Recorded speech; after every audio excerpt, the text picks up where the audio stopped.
Thank you for tuning into our podcast. We are coming to you from South Hadley, Massachusetts. I am your host, Carrie, and joining me is Holyoke's very own local historian and creator of the historical tours of Greater Holyoke, Robert Coleman. And he offers both public and private tours, as well as presentations of the local canal systems, reservoirs, cemeteries, and churches, as well as various parks and streets in Holyoke, South Hadley, and Chicopee, Massachusetts. Now, you actually lead these tours and give these presentations yourself, is that correct? Oh yes, and of course the canal one is ever most popular, including information about its mills. Now that's awesome. So today you're going to be talking about the Parsons paper mill. So explain the Parsons paper mill and its history. All right, this was the first paper mill in Holyoke. It was made by Joseph Parsons, who came down from Northampton, and people said he couldn't get a profitable paper mill going in Holyoke, but he did. It was the first non-cotton mill in Holyoke. It came in 1853, and his mill number one was along the Connecticut River in a prime spot, and it used the power coming off the canal first. So all the other mills were downstream or down canal of this Parsons paper mill. Now, it lasted at that mill location for 130 years, so it lasted 1983. And it was finally taken down, and they put in the Hadley turbine number one there. But along the way, Parsons also built another mill. So they had a mill number two that was gigantic. And this second mill, Parsons Mill 2, was built along the first level canal also, but this one was at Sargent Street, near the very end of the first level canal. So they were using the beginning of the first level canal and the end of it. The first mill was discharging straight into the Connecticut River, but the mill number two was discharging from the first into the second level canal. That was made again in 1888.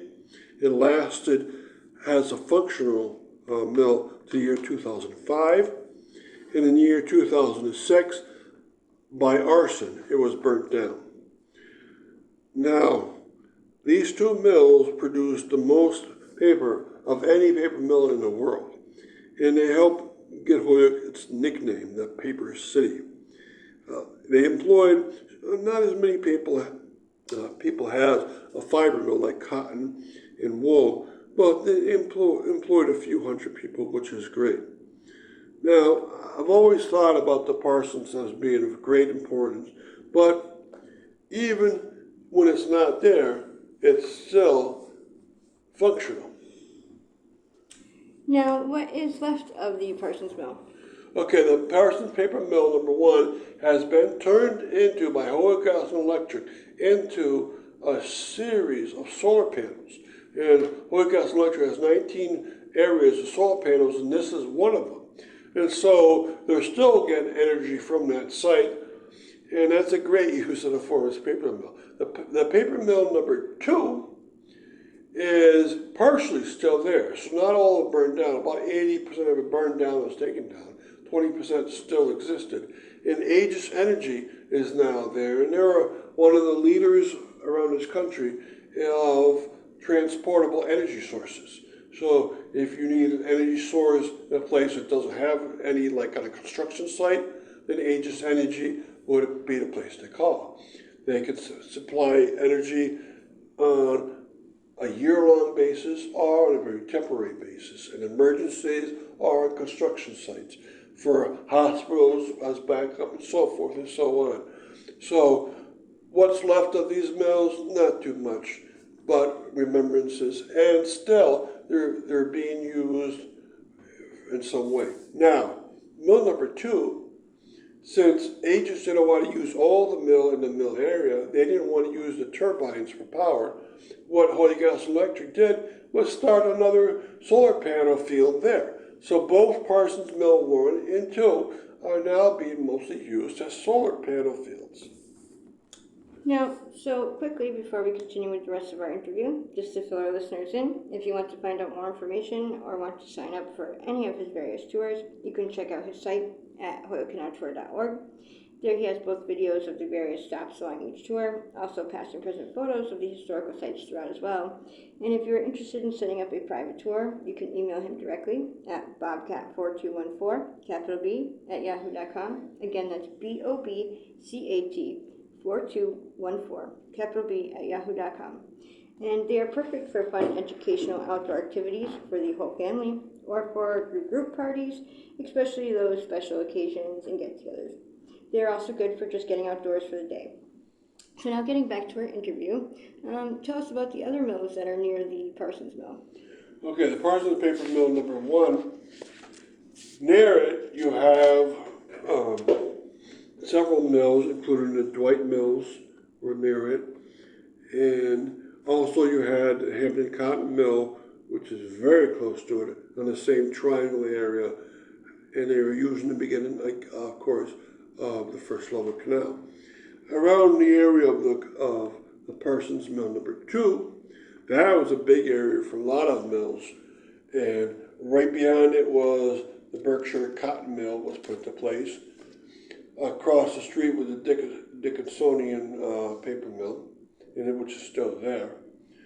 A little past the Parsons Mill number 2, there's the node between the second and third level canal where it was built up with many mills, including the Holyoke paper mill, one of the Far Alpacas, probably number 3 or 4, the big germanium mills number 1 and 2, the Connor satin mill number 1, and all these mills were put into place around the same time, so they all came around the 1860s. So actually the Parsons Mill number 2 coming later was able just barely to fit into place there. Now, the biggest one of all, I didn't mention that, was the Merrick Thread Mills 1 and 4. They were right to the east of where the Parsons Paper Mill was. So a lot was going on in that area. Almost nothing is left there. Now, what has Holyoke done with both Parsons Mill sites? Okay, now a full explanation of what has been done. I did mention that both sites have now solar panel fields on them, but the Parsons Mill site number 1 was taken down because they wanted to put in a second turbine on the Holyoke Dam to make hydroelectric energy. The first one had been put in 1952, the second one came in 1986, and they needed to put it close to the edge of the Parsons Paper Mill number 1. So what was left of that mill was taken down. And so that area now is double use of power for Holyoke. Now the Parsons Paper Mill site number 2, through the years it's gone mostly to Parsons Mill, but I told you about the solar panel field, I told you about Aegis.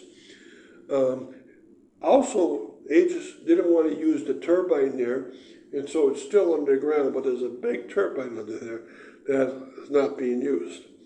Hopefully, when they start to make more canal walks, both of these sites can get canal walks, because obviously Parsons Mill number 1 is in a very historical area, and it's also a beautiful area. So I hope in the future that will happen. And I hope also that the brick walkways go along the first and second level canal all the way to Parsons Paper Mill number 2, and it will be included in any history talks.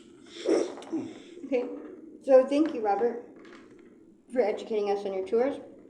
And we want to thank our listeners for tuning in. And you can also tune in to a large selection of our other podcasts and much more at his website, holyokecanaltour.org. And again, you can email him directly for private tours or to inquire about anything else at bobcat4214, capital B, at yahoo.com. And be sure to keep an eye out for his upcoming 2024 scheduled tours and more as they become available. Thank you for tuning in.